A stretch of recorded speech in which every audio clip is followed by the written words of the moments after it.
આજે તો અચાનક જ પ્લાન બની ગયો દાળ પકવાન ને પાવભાજી ખાવાની. આજે તો મજા આવી ગઈ. હેલો, હું તમારો ધમાલીપુરી આવી ગયો તુમડીમાં સુમડી બોલાડવા માટે. આજે તે લાઈટ હદે આવી ગયેલી છે ને તમારો ભાઈ આજે ધંધરાઈને કામ ચાલુ કરી દીધું છે. આ ડિઝાઇનની ટુકડીઓ પોલિશ કરવાની છે ને આ રીતની એ ડિઝાઇનની ટુકડીઓ તૈયાર થાય છે ને અહીંયા આ રીતની લાગશે. ગોવિંદ તે રાવણને બાળવા ગયેલો છે પણ હજુ આવ્યો નહીં. એટલે કરવાનું હું મારે લગાડવું પડે. પછી તમે ડિઝાઇનની ટુકડીઓ લગાડવા માટે એટલા કાકાનો ફોન આવ્યો. મને કે કામ દિવાળી પહેલા ચાલુ કરો. મેં કીધું કામ પતાવીને આવું છું. 250 લગાડી નાખીને પછી મેં ડિઝાઇનની ટુકડીઓ ફિટ કરવા માંડ્યો. ડિઝાઇન બનીને કંઈક આવી તૈયાર થાય છે. કોમેન્ટ કરજો કેવી લાગે છે. પછી બ્લેક સ્કોર્પિયો લઈને પછી આવી ગયો કાકાની સાઈડ પર. આ સાઈડ પર આવી ગયો ને કાકાને પોર્યો ભેગા છું. મને કે દિવાળી ઢોકળા ખાવા તો આવું જ પડેલા. મેં કીધું ઓકે ફાઇનલ. પછી તો કામ નક્કી કરી નાખ્યું ને આપણે પી લીધો કાળાનો કોઈ દાડો તુકારો નહીં હોય ભાઈબંધો.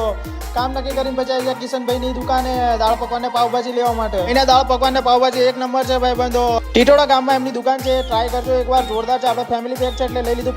પાર્સલ લઈને ઘેર આવી ગયા ને ટેસ્ટ કર્યો તો ઓહો એક નંબર ટેસ્ટ ગજબ છે ને. વિડીયોને લાઈક કોમેન્ટ ફોલો કરતા જજો મારા કલેજાઓ.